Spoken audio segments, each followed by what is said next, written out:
जय श्री राम दोस्तों। हमारी आज की कहानी है पिता का सौदा। नसीब वाले होते हैं वे बच्चे जिनके सिर पर पिता का हाथ होता है। छोटी से छोटी हर जिद पूरी होती है अगर पिता का साथ सर पे होता है। दोस्तों, आज की ये कहानी ऐसे पिता की है जिसका दुख सुनने के बाद आपका भी दिल भर आएगा। तो चलिए कहानी को शुरू करते हैं। आज बरामदे में बैठे बैठे मदन लाल जी बहुत ज़्यादा भूख लग रही थी। उनके घर में बहुत सारे पकवान बन रहे थे जिनकी सुगंध उन्हें साफ साफ समझ में आ रही थी।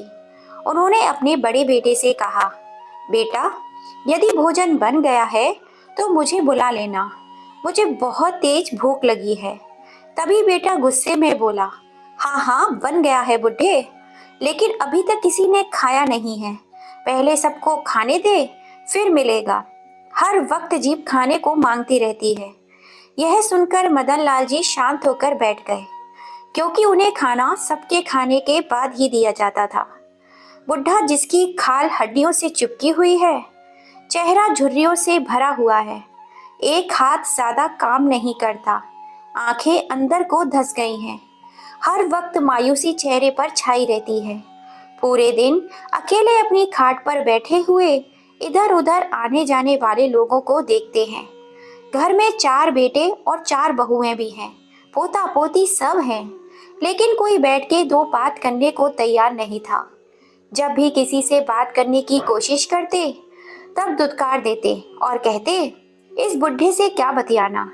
सब लोग मदन लाल जी से दूर भागते थे, जैसे कि वह कोई अछूत हो। बुढ़ापा भी कितना दुखदाई होता है। अपने ही बच्चे बुढ़ापे में दूर भागते हैं। एक जमाना ऐसा हुआ करता था जब मदन लाल जी घर के मुखिया हुआ करते थे। घर में आते जाते तो ऐसा लगता था जैसे कोई शेर आ गया हो, और उनके सामने कोई बोलने वाला भी नहीं था। उनके बेटे उनके सामने आते और डरते भी थे। बहू की तो फिर बात ही क्या, इतनी जोरदार शख्सियत के मालिक थे कि सामने वाले के देखते ही पसीने छूट जाया करते थे। उनके मुख से 2 अल्फाज भी नहीं निकलते थे। उनका फैसला अटल होता था, जैसे पत्थर की लकीर हो। किसी को भी उनके फैसले के खिलाफ जाने की हिम्मत नहीं होती थी। उनके 4 बेटे थे, विकास, संजय, अनुज, आलोक। इनकी कोई बेटी नहीं थी। चारों बच्चों की उन्होंने शादी कर दी थी। घर में बहुएं थी, पोता था, पोती भी थे। उनका अब बहुत बड़ा कुनबा था। धीरे धीरे वक्त गुजर गया। उन्होंने अब सारा काम धंधा अपने बच्चों के हाथों में सौंप दिया, लेकिन जमीन और घर अब भी उन्हें के नाम पर था। फिर एक दिन उनकी पत्नी ने भी उनका साथ छोड़ दिया और वे अकेले रह गए। वक्त गुजर रहा था और वक्त के गुजरने के साथ ही वह कमजोर होते जा रहे थे। और तभी चारों बच्चों ने मिलकर उन्हें बहला फुसलाकर उनकी सारी जमीन जायदाद और खेत घर सब कुछ अपने नाम करा लिया। उन्होंने कहा, पिताजी, अब तो आप सब कुछ हमारे नाम कर दीजिए। इतनी मीठी मीठी और चिकनी चुपड़ी बातें करने लगे बच्चे, और 10 दिन तक बहू बेटे ने मिलकर खूब सेवा की, जिससे कि मदन लाल जी को विश्वास हो गया कि उनके बच्चे उन्हें बहुत प्यार करते हैं और आगे का बुढ़ापा बहुत अच्छे से गुजरेगा। इसी कारण मदन लाल जी ने सब कुछ अपने बच्चों को दे दिया और एकदम से खाली हाथ हो गए। धीरे धीरे वक्त गुजरने के साथ ही वे कमजोर होते जा रहे थे और बच्चे उन पर हावी होते जा रहे थे। जब तक पत्नी थी सब कुछ ठीक था, पर धीरे धीरे बच्चों ने रंग दिखाना शुरू कर दिया। अब तो उनका कमरा भी उनका ना रहा और उनका पलंग अब बरामदे में डाल दिया गया था। खाना भी सबके खाने के बाद ही उन्हें दिया जाता था, पर वह किसी को कुछ नहीं कहते थे, बस बैठे हुए सब कुछ देखते रहते थे। शरीर से बहुत कमजोर हो गए थे, लेकिन फितरत तो वही थी, अपनी बेइज्जती बर्दाश्त नहीं कर पाते थे। जब उनके नाखून बड़े हो जाते थे तो अपने बेटों को कहते थे, मेरे नाखून काट दो। तो एक बेटा दूसरे बेटे को कहता और दूसरा तीसरे को, तीसरा चौथे को। एक के बाद एक बच्चे अपनी जिम्मेदारियों से विमुख होने लगे। कहते कहते बहुत मुश्किल से नाखून काटे जाते थे। अपनी बेबसी पर उन्हें बहुत रोना आता था और अपने वो दिन उन्हें बहुत याद आया करते थे, जब सब उनके आगे पीछे घूमते थे, जब वो इस घर के मुखिया हुआ करते थे। बुढ़ापे में उन्हें यह दिन देखना पड़ेगा, उन्होंने कभी भी सपनों में भी नहीं सोचा था। आज उन्हें बहुत तेज भूख लगी थी, तो उन्होंने अपने बेटे से कहा, तो बेटे ने खाना देने से मना कर दिया कि सबके खाने के बाद ही मिलेगा। बुढ़ापे में एक बार में ज़्यादा खाना नहीं खाया जाता था, बस थोड़ा सा ही खाना खाया जाता था और फिर दोबारा से भूख लग जाती थी। पेट की भूख की वजह से कुल बुला रहे थे। थोड़ी ही देर बाद डाइनिंग टेबल पर खाना लगाया गया, फिर सब ने खाया। जब सब खाकर उठ गए तब एक थाली में मदन लाल जी के लिए खाना लाया गया। फिर खाना मदन लाल जी ने ऐसे खाया जैसे उन्होंने बरसों के बाद खाना खाया हो। वो अपनी जिंदगी से बहुत तंग आ चुके थे, अपने मरने की दुआएं करते थे। बच्चों का ऐसा व्यवहार उनके दिल में तीर की तरह चुभता था। उनका दिल छलनी छलनी हो चुका था। एक दिन उनके घर एक आदमी आया और उनके बड़े बेटे से बोला, मेरा नाम मयंक है। मैंने सुना है कि आपके यहाँ एक अच्छी गाय है जो बहुत दूध देती है और आप उसे बेचना चाहते हैं। मैं उसे खरीदने के लिए आया हूँ। मेरा दूध का कारोबार है, मैं उसकी मुंह मांगी कीमत दूंगा। इस पर मदन लाल जी के बड़े बेटे ने कहा, मेरे पास एक बहुत बढ़िया गाय है, लेकिन हम उस गाय को बेचना नहीं चाहते। आपने कुछ गलत सुना है, हम अपनी गाय बेचना नहीं चाहते हैं। मयंक काफी मिन्नतें करने लगा। इस पर बड़े बेटे ने कहा, आप समझ नहीं रहे हैं, मैंने क्या कहा है। हमें अपनी गाय नहीं बेचनी है तो नहीं बेचनी है। तभी उसकी नज़र अपने पिता पर पड़ती है और बोला, गाय तो हमें नहीं बेचनी है, लेकिन यह बुढ़ा बिकेगा, इसे खरीदना है तो खरीद सकते हो। मयंक काफी हैरान हो गया और वह एक टक मदन लाल जी को देखने लगा। एक मायूस, उदास और झुर्रियों से भरे चेहरे वाले व्यक्ति एक पलंग पर बैठे हुए थे। मयंक ने 2 पल के लिए सोचा और बोला कि कितने में बेचोगे। मदन लाल जी का बेटा तो हैरान रह गया। उसने तो बस ऐसे ही कह दिया था और वह आदमी उसके पिता को खरीदने के लिए तैयार हो गया।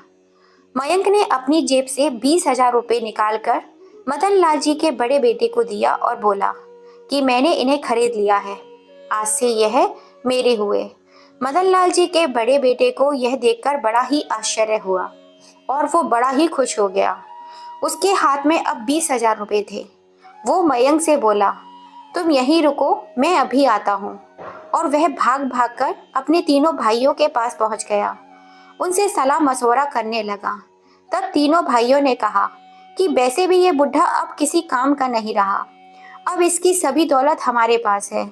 बैठे बैठे दिन रात बस हमें परेशान ही किया करता है। बुढ़ा हो गया है, जब देखो बीमार भी रहता है। कौन इसकी सेवा करेगा। दिन रात इसको देखते देखते हमारा खून खौल उठता है, मन करता है इसका गला दबा दूं। भैया, यह तो बहुत ही अच्छा सौदा है, 20,000 रुपये इसको बेच दो। सभी भाइयों ने यही निर्णय लिया और मदन लाल जी के बड़े बेटे ने अपने पिता को मयंक के हाथों बेच दिया और उसने कहा, हमें सौदा मंजूर है, तुम इस बुढ़े को ले जा सकते हो। मदन लाल जी ये सारी बातें अपनी चारपाई पे बैठकर सुन रहे थे। दिल पर छुरियां चल रही थी। उन्हें अपने कानों पर विश्वास नहीं हो रहा था कि उनके बच्चे ही उन्हें बेच सकते हैं। वे सोचने लगे कि मुझे यह तो पता था कि मेरे बेटे बेवकूफ़ हैं, लेकिन यह नहीं सोचा था कि मुझे पैसों के लालच में ही बेच देंगे। इतने लालची हैं।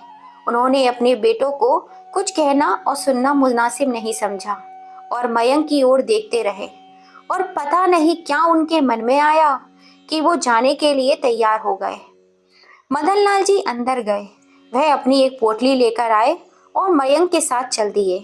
वे सोचने लगे, अपने बच्चों के साथ इतनी जिल्लत भरी जिंदगी जीने से तो अच्छा है इसके साथ ही चला जाऊं। क्या पता वहीं जाकर ही मुझे मौत आ जाए। अब और क्या देखना बाकी रह गया था। उनके अपने ही बच्चों ने उन्हें घर का कबाड़ समझकर बेच दिया था। इससे बड़ी जिल्लत और क्या हो सकती थी। मयंक उन्हें लेकर अपने गांव, अपने घर आ गया। उनको एक कमरे में ले गया और बोला, बाबा, आज से यह आपका घर है। मयंक ने अपनी बीवी और बच्चों को बुलाया और कहा, देखो, ये मेरे बाबा हैं, आज से ये हमारे साथ ही रहेंगे। खबरदार अगर किसी ने इनको परेशान करने की कोशिश भी की। मयंक अपनी बीवी नीलू से बोला, नीलू, बाबा आज से हमारे साथ ही रहेंगे और देखना इन्हें किसी चीज की कोई परेशानी ना हो। नीलू एक संस्कारी महिला थी। नीलू ने बोला, ठीक है जी, जैसे आपने कहा वैसा ही करूंगी। मयंक मदन लाल जी के लिए खाना लेकर आता है और बाबा को खाना खिलाकर सुला देता है। अगली सुबह जब मदन लाल जी जागते हैं तो उन्हें बहुत अच्छा महसूस होता है, जैसे उनमें नई जान आ गई हो। मयंक बाबा के लिए नाश्ता लेकर आता है। नाश्ता करने के बाद मयंक बाबा के बाल काटता है और फिर अपने हाथों से नहलाता है। बाबा नहाते हुए मयंक को बहुत ही हैरानी से देखते जा रहे थे। नहाते हुए बाबा अपने अतीत की यादों में खो जाते हैं। सोचने लगे, जब मैं कभी भी अपने बहू बेटों को कमर पर हाथ पहुंचने की वजह से कमर पर साबुन लगाने के लिए बोलता था तो उनके बेटे झिझक देते थे और कहते थे, इस बुढ़े ने तो हमारा जीना हराम कर दिया है, हमारी जिंदगी खराब करके रख दी है। कभी कुछ करने को कहता है और कभी कुछ। अपनी कमर पे तो हमसे मली नहीं जाती और इस बुढ़े की कहाँ से मली जाएगी। बेचारे मदन लाल जी ऐसे ही नहा लेते थे। यह सब याद करते हुए उनकी आंखों में आंसू आ गए। मदन लाल जी एक प्यार भरी नजरों से मयंक को देख रहे थे। मयंक उनकी पोटली में से कपड़े लाकर उन्हें पहनाता है, उनके नाखून काटता है। बाबा को पूरी तरह से तैयार करने के बाद मयंक बाबा को डेंटिस्ट के पास ले जाता है और बाबा के टूटे हुए दांतों को सही करवाता है। फिर बाबा की आंखें टेस्ट करवाता है और उनके लिए एक नया चश्मा बनवा देता है। बाबा मयंक को यह सब करते हुए देख रहे थे। प्यार और अपनापन भारी नजरों से देखते जा रहे थे। मयंक के गांव में मेला लगा हुआ था। बाबा को शाम के वक्त मयंक मेले में ले जाता है और कहता है, बाबा मेला तुम्हारा है, तुम जिस चीज पर हाथ रख दोगे वो तुम्हारी हो जाएगी। बाबा मयंक को हैरान होकर देखते हैं और कहते हैं, बेटा अब मैं इस बुढ़ापे में क्या लूं? जो मुझे चाहिए था वह तो मैंने ले लिया है। तो मयंक बोला, बाबा आपने तो कुछ नहीं लिया, आपको जो भी लेना है ले लीजिए। तभी बाबा की नजर एक घड़ी पर पड़ी। बाबा को घड़ी का बहुत शौक था, जिसके लिए उन्होंने अपने चारों बेटों को बोला था, लेकिन कभी किसी बेटे ने उन्हें घड़ी लाकर नहीं दी। इसलिए आज उन्होंने मेले में से एक घड़ी खरीदी और अपने हाथ में पहन ली। मयंक और बाबा कुछ देर मेले में घूमने के बाद चाट खाते हैं। बाबा झूले में बैठने का बहुत मन था, लेकिन शर्म के कारण कुछ बोल नहीं पाए। लेकिन मयंक उनके मन की बात जान जाता है। जिस तरीके से वे झूले को देख रहे थे, मयंक ने बाबा को झूले में झुलाया। झूले में झूलते हुए बाबा बहुत हंसे और हंसते ही जा रहे थे। हंसते हंसते अचानक से रोने लगे। झूला झूलने के बाद बाबा और मयंक घर आ जाते हैं। मयंक की पत्नी बाबा और मयंक को खाने के लिए पूछती है तो बाबा मना कर देते हैं और कहते हैं, बेटा मेरा पेट भरा है, मुझे अब सोना है। अब मयंक ने बाबा को पलंग पर सुला दिया और खुद खाना खाने के लिए चला गया। कुछ देर बाद वह बाबा के पास जाता है और बोलता है, बाबा क्या आपको सच में भूख नहीं लगी है? थोड़ा सा तो खा लीजिए। मदन लाल जी ने कहा, नहीं बेटा, मुझे भूख नहीं लगी है, सच में। तुम परेशान ना हो, जितना आदर मेरे बच्चों ने मेरा नहीं किया उतना आदर तुम कर रहे हो। फिर सोचने लगते हैं कि मेरे घर में मेरी क्या औकात थी और यहाँ पर मेरी कितनी इज्जत हो रही है। मैं हर पल मौत की दुआ करता था, लेकिन मेरी जिंदगी में ऐसा मोड़ भी आएगा मैंने कभी सपने में भी नहीं सोचा था। अब मैं और जीना चाहता हूँ। इस परिवार ने मुझे इज्जत दी है, मैं इनका हमेशा आभारी रहूँगा। तभी मयंक बाबा के हाथ पकड़े रहता है और कहता है, बाबा आप हमेशा खुश रहें तो मैं भी खुश रहूँगा। बाबा कहते हैं, बेटा तुम्हारे होते हुए मुझे क्या हो सकता है, लेकिन बेटा एक बात पूछूं तुमसे, जवाब दोगे? मयंक कहता है, हाँ बाबा उत्तर जरूर दूंगा। पूछिए ना, क्या पूछना है?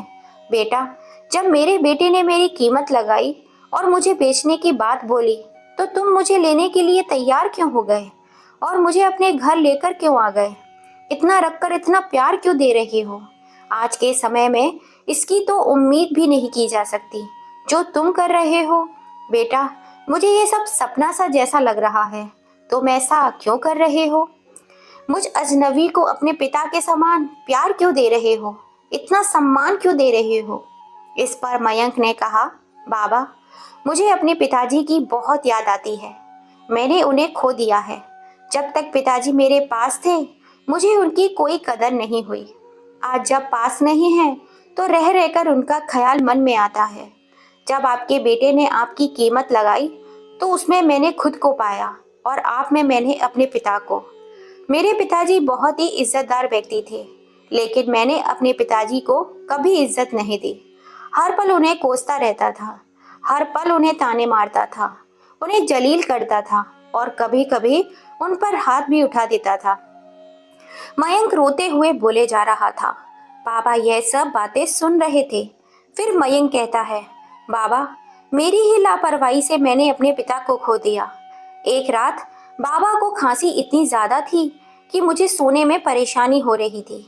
मुझे गुस्सा आ गया तो मैंने बाबा को कई नींद की गोलियां एक साथ दे दी ताकि उन्हें अच्छे से नींद आ जाए और वो जल्दी न जागे। लेकिन मैं ये नहीं जानता था कि पिताजी ऐसे सोएंगे कि कभी उठ नहीं पाएंगे। मेरे हाथों से पिताजी की हत्या हो गई। कहते कहते मयंक दहाड़े मार मार कर रोने लगा। बाबा मयंक को अपने सीने से लगा लेते हैं और कहते हैं, बेटा, तुमने सच में पाप किया है। तुमने अपने पिता को अपने हाथों से अनजाने में ही मार दिया है, लेकिन मार तो दिया है ना। लेकिन तुम प्रायश्चित कर रहे हो, यही सबसे बड़ी बात है। मयंक बोला, बाबा, जब आपके बेटे ने आपकी कीमत लगाई तो मैंने सोचा मुझे अपने प्रायश्चित करने का इससे अच्छा मौका नहीं मिलेगा। बाबा, पिताजी की मौत के बाद मैं पल पल मरता रहा हूँ। रोज जीता हूँ, रोज मरता हूँ। मुझे रात दिन अपने पिता की याद आती है। बाबा, आप मुझे कभी छोड़कर मत जाना, हमेशा मेरे पास ही रहना। बाबा मयंक को चुप कराते हैं और कहते हैं, बेटा, मैं तुझे छोड़कर कभी नहीं जाऊंगा। तुम तो मेरे बेटे हो। मयंक बेटा, मैं ही जानता हूँ कि मैं कैसे रह रहा था अपने बेटों के घर में। मैंने अपने बच्चों को पालने में कोई कमी नहीं रखी, लेकिन मुझे पालने में मेरे बच्चों ने सारी कमियां रख डाली। लेकिन तुमने सारी कमी पूरी कर डाली। बेटा, मुझे अपने घर लाए, मुझे इतना सम्मान दिया। 2-4 दिन के अंदर ही वे सारी खुशियां दे डाली जो मुझे हमेशा से चाहिए थी। अब हम सब एक साथ ही रहेंगे। अब ऐसे बात करते करते बाप बेटे भावुक हो जाते हैं। अब तो वो दोनों एक पल में बाप बेटे बन गए थे। इधर कुछ दिनों के बाद और भी पैसों की लालच में मदन लाल जी के चारों बेटे मयंक के गांव का पता करके मयंक के घर पहुंच जाते हैं। और उस समय के वक्त मयंक घर पर नहीं होता है तो मयंक की पत्नी से कहते हैं, हम अपने बुढ़े को ले जाने आए हैं। हमने अपने बुढ़े को आपके पति को बेचा था। तभी मदन लाल जी एक डंडा अंदर से लेकर कमरे से बाहर आते हैं और चारों को डंडे से दे दनादन दे, दे दनादन दे, धड़ाधड़ अपने चारों बेटों को डंडे से ठोक देते हैं और मारते मारते कहते हैं, बुढ़ा लोगे? लो लो बुढ़ा, ये लो बुढ़ा, ले लो ना बुढ़ा, उठाओ बुढ़ा। मदन लाल जी के गुस्से का बार आज उनके चारों बेटे सहन नहीं कर पा रहे थे। उई माँ कहते कहते चारों बेटे 9-11 हो जाते हैं। जब मयंक घर आया तो मदन लाल जी ने ये सारी बातें मयंक को बताई। हंसते हंसते सब लोटपोट हो जाते हैं और अपने बाबा से लिपट जाते हैं। अब ऐसे ही हंसते हंसते बाबा की सेवा करते करते कई साल बीत गए और एक दिन बाबा मयंक को अलविदा कहकर इस दुनिया से चले जाते हैं। बाबा के जाने के बाद मयंक ने अपना प्रायश्चित पूरा कर लिया था। उसने एक बुजुर्ग पिता को सहारा दिया और अपने साथ रखते हुए मरते समय तक सम्मान से उनको अंतिम विदाई दी। दोस्तों, कहते हैं पिता की मौजूदगी सूरज की तरह होती है। सूरज गर्म जरूर होता है, लेकिन अगर ना हो तो जीवन में अंधेरा छा जाता है। तो दोस्तों, मयंक ने अपना प्रायश्चित पूरा करने के लिए बाबा को खरीदा था। तो ये सही किया या गलत? या मदन लाल जी के बेटों ने पैसों की लालच में अपने पिता को बेच दिया था? ये सही था या गलत? अपनी राय हमें कमेंट करके ज़रूर बताइएगा। कहानी पसंद आई हो तो लाइक, शेयर एंड सब्सक्राइब ज़रूर कीजिएगा। फिर मिलेंगे ऐसी ही किसी कहानी के संग।